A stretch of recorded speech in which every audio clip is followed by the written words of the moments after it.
મિત્રો રામ રામ, જય માતાજી। તો મિત્રો આપણે વાત કરીશું કે મહિપતસિંહ ચૌહાણ બાપુ, બરાબર, જે આપણા ગુજરાત તો ખરું પણ આખા ઇન્ડિયામાં ટ્રેન્ડિંગમાં છે બાપુ, મહિપતસિંહ ચૌહાણ બાપુ, અને જોરદાર કામ કરી રહ્યા છે।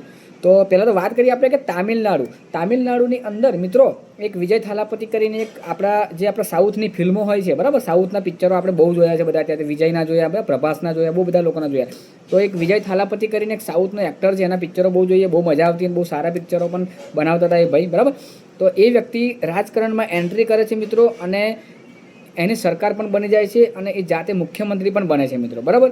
તો તામિલનાડુની અંદર આ વસ્તુ શક્ય હોય મિત્રો, તો આપણા ગુજરાતમાં કેમ નહીં મિત્રો, બરાબર। જો તામિલનાડુની અંદર જે રાજકારણનો પણ ખબર ના હોય એવા વ્યક્તિ વિજય થાલાપતિ એન્ટ્રી મારે છે, ચૂંટણી લડે છે, જીતે છે, અને મુખ્યમંત્રી બની શકતા હોય, તો આપણા ગુજરાતમાં પણ કેમ પોસિબલ નહીં મિત્રો? હા મિત્રો, કરવું હોય તો શક્ય છે મિત્રો। તો હું વાત કરી રહ્યો છું એવા જ એક વ્યક્તિની કે જે આપણા ગુરુ, આપણા મહિપતસિંહ બાપુ, બરાબર, જે મહિપતસિંહ ચૌહાણ બાપુ, જે ખૂબ જ લોકોના કામ એવા કરી રહ્યા છે મિત્રો કે એમની તો વાત ના થાય। પેલી કહેવત છે ને કે શીરાનું શાક ના થાય, મહિપતસિંહ બાપુની વાત ના થાય મિત્રો। તો મહિપતસિંહ બાપુને પણ આપણે ખરેખર આપણા ગુજરાતવાસીઓએ ખૂબ સપોર્ટ કરવો જોઈએ, બરાબર। લોકો ઓનલાઈન સોશિયલ મીડિયાથી બહુ સપોર્ટ કરે છે, પણ ઓફલાઈન રીતે પણ સપોર્ટ કરવો જોઈએ। કેવી રીતે? કે એમને આપણે ચૂંટણીમાં લડાઈએ, એમને આપણે ફોર્સ કરીએ, એમને આપણે કહીએ કે બાપુ તમે ચૂંટણી લડો, બાપુ તમે તમારી પાર્ટી નવી બનાવો, બાપુ તમે જ બનો ગુજરાતના મુખ્યમંત્રી, તમે જ બનો બાપુ, બરાબર, અને તમે જ સિલેક્ટ કરો તાલુકાની અંદર ધારાસભ્યો, જે લોકોને તમારે ટિકિટ આપવી હોય એ તમે જ સિલેક્ટ કરો બાપુ, અને તમારા થકી જ આખા ગુજરાતમાં બધાનો સપોર્ટ મળશે, બધા લોકો વોટ કરશે અને બાપુ મુખ્યમંત્રી બનશે, બાપુની ઘણી બધી સીટો આવશે, તો બાપુ આરામથી મુખ્યમંત્રી બનશે મિત્રો, બરાબર।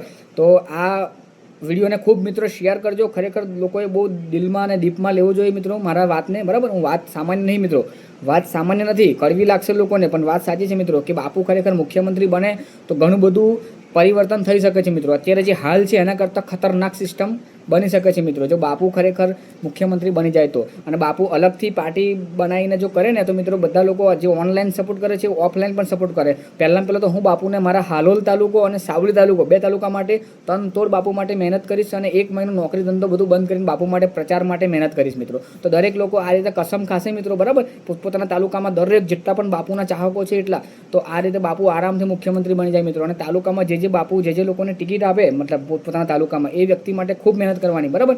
પછી એમાં આ ભાજપવાળા જીવન, કોંગ્રેસવાળા જીવન, આપવાળાને જેમ લડાલડ નહીં કરવાની કે મને ના મળી એટલે હું ના સપોર્ટ કરું, પેલો કે મને ના, જેને મળી એને યોગ્ય ગણીને આપણે મદદ કરીએ, હેલ્પ કરીએ, બરાબર, સપોર્ટ કરીએ। આપણું મેન વિઝન શું? બાપુ, જે રીતે નરેન્દ્ર મોદીને લીધે લોકો વોટ આપી રહ્યા છે, બરાબર, ભાજપને, એ રીતે આપણે મહિપતસિંહ બાપુને જોઈને આપણે એ વ્યક્તિને વોટ આપવાનો, એનો એમએલએ વ્યક્તિ બને તો એમએલએની સીટો વધે તો બાપુ ઓટોમેટિક મુખ્યમંત્રી બની જાય મિત્રો। તો આ સંદેશના વિચારને મિત્રો ખૂબ શેર કરજો મિત્રો, ખરેખર આ વાત સાચી લાગી હોય તો કોમેન્ટ પણ જરૂરથી કરજો મિત્રો, બરાબર। અને મહિપતસિંહ બાપુને પણ કહીશ કે બાપુ આ મારી વાત સાચી હોય, યોગ્ય હોય તો તમે પણ કોમેન્ટ જરૂરથી કરશો મિત્રો।